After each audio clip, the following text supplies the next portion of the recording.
ঘাড় উঁচু করে দেখতে হয় এই বহুতলগুলো। নিউ টাউন, কলকাতার উপকণ্ঠে নিউ টাউন, নতুন শহর, নতুন স্বপ্ন নিম্নবিত্তের কাছে। কেন বলছি?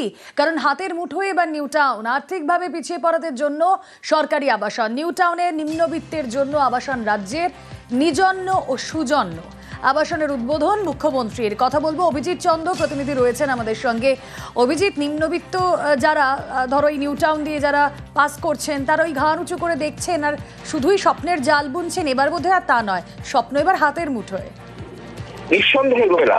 এবং মুখ্যমন্ত্রী মমতা বন্দ্যোপাধ্যায় আজকে সুস্পষ্টভাবে বলেন যে প্রত্যেকে যেন মাথার ওপরে ছাদ পায়, এবং সেই কারণেই নিউ টাউনে অর্থনৈতিক অনগ্রসর ভাবে যারা একদম পিছিয়ে থাকা তাদের জন্য 300 স্কোয়ার ফিটের 490টি 1 BHK ফ্ল্যাট, অর্থাৎ এই যে 1 BHK ফ্ল্যাট তার নাম দেওয়া হচ্ছে নিজন্য। এই নিজন্য হচ্ছে 300 স্কোয়ার ফিটের 1 রুম ফ্ল্যাট, 490টা এরকম ফ্ল্যাট থাকবে।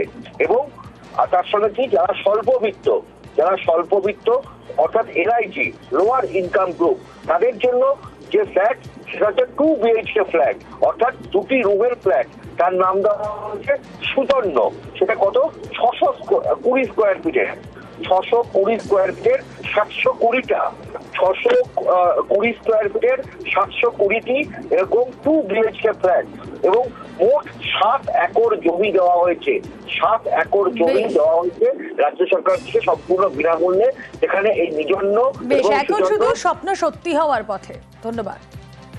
মোট 7 একর জমিতে 290 কোটি টাকা খরচ করে এগুলো তৈরি হয়েছে। এখানে 1210টা ফ্ল্যাট আছে। অনেক মানুষকে সংস্থান দিতে পারবে, মাথা গোজার ঠাই।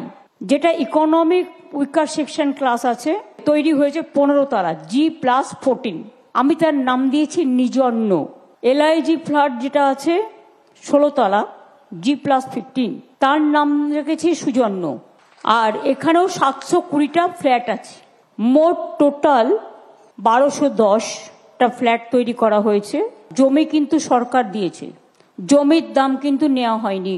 এছাড়াও সাবসিডি দিয়ে বাজারের যা দাম তার থেকে অনেক কম দামে এই ফ্ল্যাটগুলো আপনারা পাবেন। লটারি করে স্বচ্ছতার মধ্যে দিয়ে বিলি হবে। এই আবাসন করবার জন্য 7 একর জমি বিনামূল্যে রাজ্য সরকার দিয়েছে। আর এবার যে ছবি দেখাবো, চিতাবাঘ উদ্ধার। চা বাগানের নালা থেকে চিতা শাবক উদ্ধার। বন দপ্তরের উদ্যোগে মায়ের কাছে ফিরল শাবক। বাগডোগরায় শাবককে মায়ের কাছে ফেরালেন বনকর্মীরা। হাঁসখোয়া চা বাগানের নালায় উদ্ধার চিতাবাঘ শাবক। জোড়া চিতাবাঘ শাবক উদ্ধার হলেও একটিকে বাঁচানো যায়নি। সিসি ক্যামেরায় শাবক সহ মা চিতাবাঘের ছবি।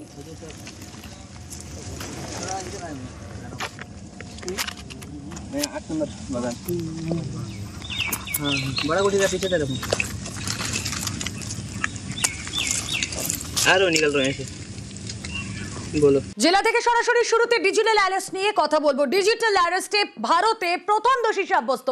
1 কোটি টাকা প্রতারণা কল্যাণীর কৃষি বিজ্ঞানীকে 11 দিন ধরে ডিজিটাল অ্যারেস্ট করে রাখা হয়। মহারাষ্ট্র, হরিয়ানা, গুজরাট, রাজস্থান থেকে ধৃত 13।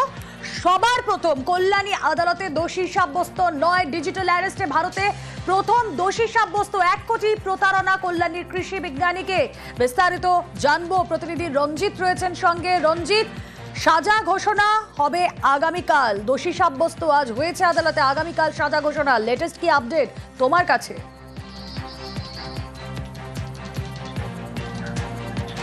দেখো, আগামীকাল এই মামলার সাজা ঘোষণা হবে। আজই 9 জনকে দোষী সাব্যস্ত করেছে এডিজে কল্যাণী আদালত। তোমাকে জানি রাখি, এই মামলাটির সূত্রপাত হয় হচ্ছে 2024 সালের নভেম্বর মাসে। কল্যাণীর এক অবসরপ্রাপ্ত কৃষি বিজ্ঞানী, যাকে ডিজিটাল অ্যারেস্ট করে প্রতারণা করা হয়েছিল, এবং তাকে দীর্ঘ কয়েকদিন ধরেই তাকে ডিজিটাল অ্যারেস্ট করে রাখা হয়েছিল এই প্রতারক চক্র থেকে। এবং তো জানি রাখি, এই মামলার তদন্তে নেমে পুলিশ 25 দিন ধরে ভিন রাজ্য অর্থাৎ হরিয়ানা, গুজরাট, মহারাষ্ট্র জায়গায় 25 দিন ধরে তল্লাশি করে অভিযান চালায়, এবং সেখান থেকে মোট 13 জনকে গ্রেপ্তার করে, তার মধ্যে একজন মহিলাও রয়েছে। এই মামলায় মোট 9 জনকে দোষী সাব্যস্ত করে কল্যাণী এডিজি আদালত। এবং তোমাকে জানি রাখি, আইনজীবীরা মনে করছে এই মামলা গোটা ভারতবর্ষের মধ্যে প্রথম সাজা ঘোষণা হবে যে যেভাবে মানুষ ডিজিটালে প্রতারিত হচ্ছিল, যেভাবে প্রতারণা করা হচ্ছিল, একেবারে। এবং সেই ডিজিটাল মামলায় অ্যারেস্টের ক্ষেত্রে, ডিজিটাল প্রতারণার ক্ষেত্রে এই সাজা ঘোষণা কতটা নজিরবিহীন হয়, কতটা দৃষ্টান্ত স্থাপন করতে পারে, অবশ্যই আমাদের নজর থাকবে। বেঙ্গল যে আগে একটা কাজ করতে পারলো, যেন আমরা সবাই খুব গর্বিত। আজকের দিনটা আমার মনে হচ্ছে বেঙ্গলের সাইবার ক্রাইম ইনভেস্টিগেশনের ইতিহাসে অবশ্যই লেখা থাকবে। আমাদের এখানে চিটিং, ফ্রড, ফরজারি, ভয় দেখানো এবং আমাদের সাইবার ক্রাইমের আমাদের 66C এবং 66D ইনফরমেশন টেকনোলজি অ্যাক্টে কনভিকশন আছে, এবং আমাদের যে যে সেকশনে কনভিকশন আছে তার মধ্যে 3টে সেকশনে যাবজ্জীবন আছে। আমরা চেষ্টা করবো স্টেটের তরফে ম্যাক্সিমাম পানিশমেন্টের জন্য, কারণ আমরা চাইছি এটা একটা ইনস্ট্যান্স হয়ে থাক, যে ইনস্ট্যান্সটা আগামী দিনে এই ধরনের ক্রাইম করার আগে লোকে 10 বার ভাববে। কারণ এই যে 2000-এর বেশি পাতার চার্জশিটের মামলাটাকে ছোট করে আনা এবং 29টে সাক্ষীর মধ্যে দিয়ে এটাকে সামনে আনা, এটা একটা বিরাট বড় টিম ওয়ার্ক। তো আজকে সেই দিন কল্যাণী ভারতবর্ষের সাইবার ক্রাইম ইনভেস্টিগেশনের মানচিত্রে একটা জায়গা আজকে করে নেবে। কল্যাণী কোর্টে অনেক বড় কেসে জাজমেন্ট প্রনাউন্স হয়েছে, যেখানে আমরা 9টা কনভিকশন 9 লোককে কনভিকশন করাতে পেরেছি।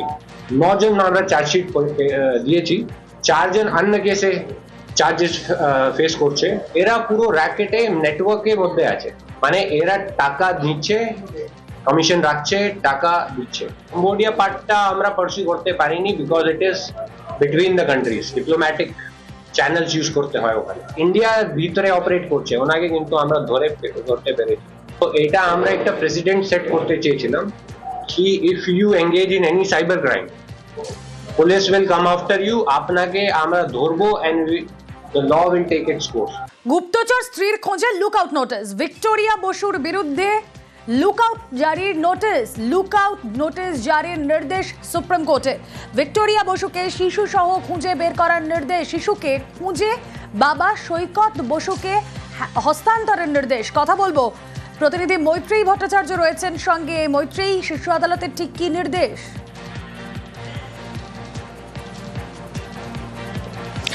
দেখো, আজকে বিচারপতি সূর্যকান্ত এবং বিচারপতি জয়মাল্য বাগচির বেঞ্চে এই মামলাটি ওঠে এবং সেখানেই কড়া নির্দেশ দেওয়া হয়েছে বিচারপতিদের তরফ থেকে। কি কি বলা হয়েছে সেখানে? নির্দেশ দেওয়া হয়েছে ভিক্টোরিয়া বসু বা ভিক্টোরিয়া জিগলিনা, সেই ভিক্টোরিয়া বসুর নামে লুকআউট নোটিশ জারি করার নির্দেশ দেওয়া হয়েছে এবং একই সঙ্গে ভারত সরকারকে এনশিওর করতে বলা হয়েছে যাতে তিনি কোনোভাবেই ভারত ছেড়ে যেতে না পারেন এবং সমস্ত বিমানবন্দর, ইন্টারন্যাশনাল এয়ারপোর্ট এবং তাদের যে ইমিগ্রেশন কাউন্টার রয়েছে সেই সমস্ত ইমিগ্রেশন সেন্টারকে খেয়াল রাখতে হবে যাতে কোনোভাবেই ভিক্টোরিয়া বসু দেশ ছেড়ে পালাতে না পারেন। একই সঙ্গে দিল্লি পুলিশের কমিশনারের কাছে এবং ডিসির কাছে নির্দেশ দেওয়া হয়েছে যেন তারা শিশুকে খুঁজে বের করেন, অর্থাৎ ভিক্টোরিয়া বসু এবং সৈকত বসুর প্রায় 5 বছর বয়সী শিশু সন্তানকে খুঁজে বের করে এবং তাকে বাবা সৈকত বসুর হাতে হস্তান্তর করে। এমইএ এবং এমএইচ এর কাছে নির্দেশ দেওয়া হয়েছে, এমইএ কে নির্দেশ দেওয়া হয়েছে রাশিয়ান এম্বাসির সঙ্গে যোগাযোগ করতে এবং যে ডিপ্লোম্যাটের সঙ্গে শেষবার দেখা গিয়েছিল ভিক্টোরিয়াকে প্রয়োজনে তার বাড়িতে ঢুকে তল্লাশি করার জন্য যে প্রয়োজনীয় লিয়াজো সেটা করতে। সব মিলিয়ে কড়া পদক্ষেপের নির্দেশ দেওয়া হয়েছে সর্বোচ্চ আদালতের তরফ থেকে এবং আগামীকাল দুপুর 2টোয় এই মামলার ফের শুনানি রয়েছে। রুমেলা, বেশ। এমইএ এবং হোম মিনিস্ট্রি এদের দুজনকে সুপ্রিম কোর্ট ডিরেকশন দিয়েছেন যে লুকআউট নোটিশ ভিক্টোরিয়া বাসু এবং সাত্য বাসু তাদের সম্পর্কে লুকআউট নোটিশ বের করবার জন্য ডিরেকশন দিয়েছেন। আর এই মামলায় আপনারা হয়তো জানেন যে এর আগেই এই মা ভিক্টোরিয়া বাসু তিনি এবার এই বাচ্চাটির কাছে ইন্ডিয়ান পাসপোর্ট থাকা সত্ত্বেও তিনি গোপনে গোপনে একটি রাশিয়ান পাসপোর্ট করিয়েছিলেন। সে রাশিয়ান পাসপোর্টটা জমা করে নেওয়া হয়েছিল, কিন্তু তার রিট পিটিশনের মধ্যেই তিনি প্রেয়ার করে রেখেছিলেন যে তার উদ্দেশ্য হচ্ছে প্রথমে বাচ্চাটিকে দিল্লি নিয়ে আসা এবং তারপরে রাশিয়ায় নিয়ে যাওয়া। কালকে বেলা 2টোর সময় জজ সাহেব আবার শুনবেন। ওর অ্যাক্টিভিটিসটাই সাসপিশিয়াস ছিল। ওর বাবা একজন রাশিয়ান স্পাই, 2013-এ এফএসবি থেকে একটা ভালো পজিশন থেকে রিটায়ার করে এবং ও ইন্ডিয়াতে আসার পর সমানে মানে কি এক তো মিসিং থাকতো, কোথায় থাকতো আমি জানতাম না, মানে আমি অফিসে থাকতাম, বাচ্চার জন্ম হওয়ার পরে ও অ্যাভেলেবেল থাকতো না, কোথায় থাকতো আমি জানতাম না। সাসপিশিয়াস কিছু ব্যাগস ক্যারি করতে, ওটাতে পরিষ্কার লেখা ছিল যে ডু নট টাচ, ওটা আমার জন্য টাচ করা মানা ছিল।